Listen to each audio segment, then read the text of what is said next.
நிறைய பேய் கதைகளுக்கு நிறைய தீம் இங்கே நம்மகிட்ட கிடைக்குதுன்னு. நிறைவேறாத ஆசை அல்லது இளம் வயசுலே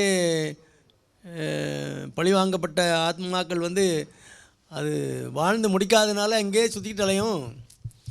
கடைசியில் யாருடைய உடல்லையாவது புகுந்து அதை நிறைவேற்றிக்க ஆசைப்படும் அப்படிங்கிறது அந்த பேயுடைய பொதுவான கான்செப்ட். அது நமக்கு பேயை பற்றி அதிகமாக தெரியாது. நமக்கு அதிகமான பேய்கள் பழக்கமும் கிடையாது. பழக்கம் இருந்தாலாவது நமக்கு ஏதாவது சொல்ல முடியும்.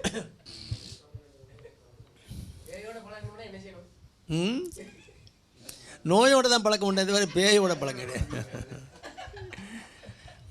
மனோ தத்துவ நிபுணர்கள் வந்து பேய் சம்மந்தமாக நிறைய கேள்விகளுக்கு பதில் சொல்லக்கூடிய நிலையில் இருப்பாங்க. ஆனால் நம்ம மனோதத்துவ நிபுணர் இல்லையே. கற்றது கைமண் அளவு, கல்லாதது உலகளவு. நமக்கு தெரிஞ்சது என்னமோ கும்பிட்டோண்டு எதை வச்சுக்கிட்டு அதை வச்சு ஓட்டிகிட்டு அலையுது. நீங்கள் குண்டக மண்டகெல்லாம் கேள்வி கேட்டு மாட்டி விட்றீங்க. பொதுவாக 100% அந்த பேய் பிசாசெல்லாம் கிடையாது. நிறைய வேதிகள் பேய் மாதிரி நிறைய நடிக்கிறது இல்லை, பிஹேவ் பண்ணுவாங்க. அது கொஞ்சம் அதாவது அது ஷிசோஃப்ரெனியான்னு சொல்லி மன நோய். அது மனநோய். மன டாக்டர்கிட்ட சொன்னால் அதுக்குரிய டிசீஸுடைய நேம் கொடுத்துருவாங்க. சிலர் அப்படி கண்ணை மூடிட்டே படுத்து கிடப்பாங்க. கண்ணை மூடி தான் இருக்கும். நீங்கள் அப்படியே பக்கத்தில் கையை கொண்டு போய் ஏதாவது ஒரு திருநீர் பூசவோ பொட்டு வைக்கவோ போவீங்கன்னா டபக்குன்னு அடிச்சிடுவாங்க. கண்ணு மூடி தான் இருக்கும். அந்த சின்ன அசைவு கூட அவங்க மைண்டில் ரீட் ஆகுது. இந்த பக்கம் ஒரு அசைவு வருதுன்னு டபார்னு அடிச்சிடுவாங்க. கண்ணை மூடிக்கிட்டு இருக்கு, பேய் அடிக்க தானே செய்யும். கை மூடிட்டு இருக்கபடியே அடிக்கணும், அந்த பேய் தான் நம்ம நினைப்போம். அப்படி ஒரு வார்த்தை இருக்குது. நமக்கு இப்படி ஒரு என்டிட்டி, நமக்கு தெரியாத என்டிட்டியை வச்சு நம்ம என்ன வேணாலும் ஏமாற்றலாம். அதனால் அது பேர் கெட்டடானிக் ஷிசோஃப்ரெனியா. இப்போ நான் என்னுடைய வாழ்க்கையில் பார்த்தது. நான் இது புதுசாக கதைலாம் சொல்லலை.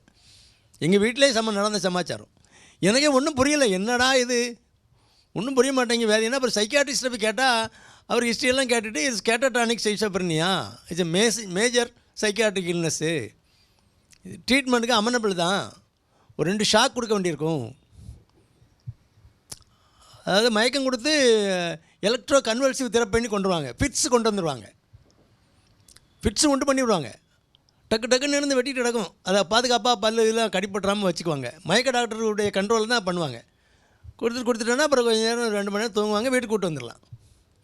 இது ஒரு 3 நாள் 4 நாள் கொடுக்க வேண்டியிருக்கும். கொடுத்தோன்னா கம்ப்ளீட்டாக சரியாயிடும். பிறகு கொஞ்சம் மாத்திரைகள் கண்டினியூஸாக சாப்பிட வேண்டியிருக்கும், சரியாயிடும். சரி ஆயிருக்கு.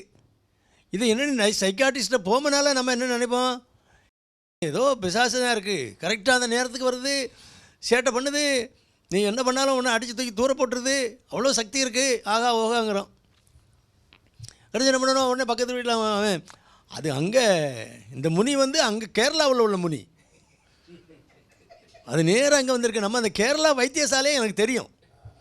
டைரெக்டாக அவனே கான்டாக்ட் பண்ணி அவனே கூப்பிட்டு வந்துடுவோம். நீங்கள் காருக்கு மட்டும் காசு கொடுங்கம்மா, நேராக போய் பிடிச்சிட்டு வந்து அவன் கோழி கிளியெல்லாம் போட்டு க்ளீனாக அவன் அங்கே என்மிக்கு அடுத்த விருந்துக்குரிய சாமான்லாம் சுருட்டி கொண்டு போயிடுவான். நம்ம இங்கே டென்ஷனில் நடந்து கஷ்டப்பட்டு கிடப்போம். அதனால் அப்படி ஒரு என்டிட்டி இருக்கலாம். என்னோடய சித்தரிக்கட்டின வரைக்கும் நான் அதை வந்து டிசீஸாக தான் பார்க்குறேன். அது ஒரு மைண்டு சம்மந்தமான டிசீஸு. அதை வந்து புரியலைன்னா நீங்கள் மனநோய் டாக்டரில் கொஞ்சம் ஓரளவுக்கு ஒரு விவரமான மனநோய் டாக்டர்கிட்ட போகணும். ஏன்னா அவரே மனநோயாளியாக இருக்கக்கூடாது, சிக்கலான நம்மளை இன்னும் குழப்பி விட்டுறக்கூடாது. அதனால் கரெக்டான டயக்னோஸ் பண்ணக்கூடிய அளவுக்கு ஒரு ஸ்டாண்டர்ட் இன்ஸ்டியூட்டில் படித்தவங்ககிட்ட போனீங்கன்னா கரெக்டாக கிளின்ஸ் பண்ணி சொல்லிடுவாங்க. இல்லைன்னா ஒரு சீப்பாக இருக்கணும், அவங்களுக்கு அனுபவம் நிறையா இருக்கும், சொல்லிடுவாங்க என்னென்ன இதான் வியாதி அப்படின்னு சொல்லிடுவாங்க. மற்றபடி பேய் பிசாசெல்லாம் நான் பார்த்ததும் ஒன்றும் இல்லை. ஆனால் இருட்டில் டமாரி எதை கீழே வந்துன்னா அவ்வளோ என்னமோ இருக்கு. அங்கே பார்த்தா எலி எதையாவது தட்டி விட்டு போயிருக்கோம், இல்லை பூனை எங்கேயாவது தட்டி விட்டு போயிருக்கோம். அதனால் எலி தட்டி விட்டதை பற்றி நம்ம கிளி ஆயிரும், பேய் பிசாஸ் ஆயிரும். ஆனால் கதைகளில் நிறைய படிச்சிருக்கோம். நான் படித்த ஒரு நல்ல கதை, ஒரு ஒரு குருகுலத்தில் படிச்சுக்கிட்டு இருப்பாங்க சிஷ்யர்கள்லாம். திடீர்னு 5 மணி 6 மணிக்கு குரு வந்து ஆற்றுல குளிச்சுட்டு வர்றக்கான்னு போயிருப்பார். அங்கே போயிருந்தப்போ அந்த பையனுக்கு மெசேஜ் வருது, உங்கள் அப்பா தவறி போனார், நீ உடனே வீட்டுக்கு வரணும்னு சொல்லி.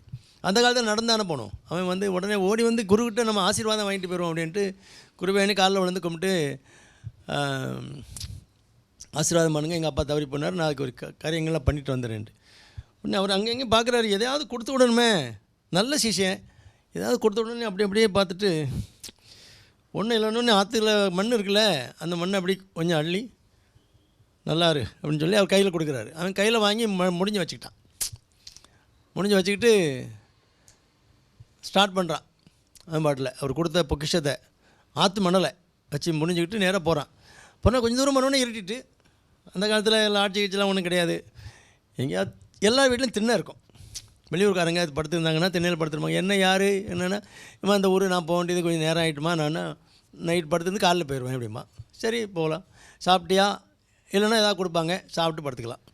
இல்லை ரொம்ப குளிராக இருக்கே, உள்ளே படுத்துக்கிறியா, உனக்கு சௌகரியம் இருந்தானா படுக்கலாமா அப்படின்னா படுத்துக்கலாம், இல்லைனா வெளியில் நான் படுத்துக்கிறேன்னா படுத்துக்கலாம். அப்படி தான் அந்த காலத்தில் உள்ள டிரான்ஸ்போர்ட்டேஷனில் உள்ள இதெல்லாம் மீட் பண்ணிகிட்டு இருந்தாங்க. அப்படி போகும்போது சரின்னு சொல்லி நான் வெளியிலே படுத்துக்கிறேன், ஒன்றும் பிரச்சனை இல்லைன்ட்டான். படுத்தா அன்றைக்கு நைட்டு அவன் அந்த ஊர்லேயே பெரிய பணக்காரன், பெரிய பண்ணையார் வீடு, ஒரே ஒரு பொம்பளை பிள்ளை. அந்த பொண்ணுக்கு நீங்கள் சொன்ன மாதிரி அந்த டைமுக்கு தான் அந்த முனி வந்துடும். ராத்திரி 11 மணிக்கு அந்த முனி வந்தால் அது போட்டு ஆட்டுன்னு ஆட்டி எடுத்து அந்த பிள்ளைய கிறங்க அடித்து எல்லா சேட்டையும் பண்ணிவிட்டு காலையில் 4 மணிக்கு போயிடும். அதுக்கப்புறம் தான் அந்த பிள்ளை தூங்கும். அன்றைக்கி இவன் வந்து படுத்திருக்கான். அன்றைக்கி அந்த வீட்டில் ஒரு பெரிய அதிசயம், அந்த பொண்ணு அந்த 9 மணிக்கு படுத்தா எழும்பவே இல்லை, நிம்மதியாக தூங்குறா. தூங்கி முடித்து காலையிலே அவள் பாட்டில் வேலையை பார்க்குறான், குளித்து சாமி கும்பிட்டு. இந்த தகப்பனாருக்கு ஒன்றும் புரியல, என்ன இது வருஷக்கணக்கில் நடந்துக்கிட்டு இருக்கு நம்ம வீட்டில், வேறு மாதிரி கதை, இன்றைக்கி இப்படி ஆகிட்டு அப்படின்னு. அவர் என்ன நடந்தது நம்ம வீட்டில், ஒன்றும் வித்தியாசமாக ஒன்றும் இல்லையே. ஒன்றுனே விடிய காலம் வந்தோடனே இவரை பார்க்குறாரு. தம்பி நீ இன்னும் போகலையா அப்படின்னா, போகண்டி தான், நான் ரெடி ஆகிட்டுருக்கேன் அப்படிங்கிறான். உடனே நீ யாரப்பா என்ன ஏதுன்னு விவரம் விசாரிக்கிற, நீ என்ன ஏதோ வச்சுருக்கே, நீ ஏதோ ஒரு சமாச்சாரம் வச்சுருக்கே, என் வீட்டில் இந்த மாதிரி இதெல்லாம் நடந்தது. ஒரு நான் தூங்கி ரொம்ப நாள் ஆச்சு, வருஷம் கணக்கில் ஆச்சு, என் பொண்ணு தூங்கி ரொம்ப வருஷம் கணக்கில் ஆச்சு அப்படின்னு. அப்போ என்ன இது பவர்னா, பவர்ஃபுல்லானது என்ன வச்சுருக்கேன்னா, மையம் ஒன்றும் இல்லை, ஆத்மன்னு தான் வச்சுருக்கேன் அப்படிங்க. அப்போது அதுதான் காரணம், நீ கையில் வச்சுருக்கல அந்த ஆத்மன்னு உன் குரு ஆசீர்வாதம் பண்ணி கொடுத்தார்ல, அதுதான் காரணம். ஆனால் அவர் மண்ணை தொட்டாலும் பொண்ணாகும் அப்படிங்க. அவர் என்ன பண்ணார், நீ சாமானியமான ஆள் இல்லை, உங்கள் குருவும் சாமானியமான ஆள் இல்லை, அதனால் என் வீட்டில் இந்த மாதிரி ஒரு சம்பவம் நடந்ததுனால நீ அங்கே போய் காரியங்களை முடிச்சுட்டு வா, வந்ததும் உனக்கு கல்யாணம், என் பொண்ணோட கல்யாணம், இந்த ஆஸ்திக்கெல்லாம் நீ தான் சொந்தக்காரன்ட்டு. அதனால் மண்ணள்ளி கொடுத்தாலும் பொண்ணு ஆகுங்கிறாங்கல்ல, அதுதான் இந்த கதை தான் நான் படிச்சிருக்கேனே தவிர இது ஒரு நல்ல கதை தான். பெரியவங்ககிட்ட ஆசீர்வாதம் வாங்கணும், பெரியவங்கள திட்டக்கூடாது, அவங்க ஒன்றும் செய்ய வேண்டாம், அப்படி நல்ல ஒரு பார்வை பார்த்து நல்லா இருப்பா, அவ்வளோ சொன்னாலே போதும். அதில் நிறைய அர்த்தங்கள் இருக்குது, நிறையா நமக்கு நன்மைகள் கிடைக்கும். அதுதான் நம்ம வந்து கற்றுக்கணுமே தவிர வாழ்க்கையில் நடைமுறைப்படுத்தணுமே தவிர, பேய் பிசாசு எந்த பிசாசு சொன்னாலும் ஒன்றும் கதை நடக்காது. நம்மகிட்ட பெரியவங்கள்ட்ட ஆசீர்வாதம் இருக்கும்போது எந்த பேய் வரட்டுமே, எந்த பிசாசு வரட்டுமே, ஒன்றும் நடக்காது.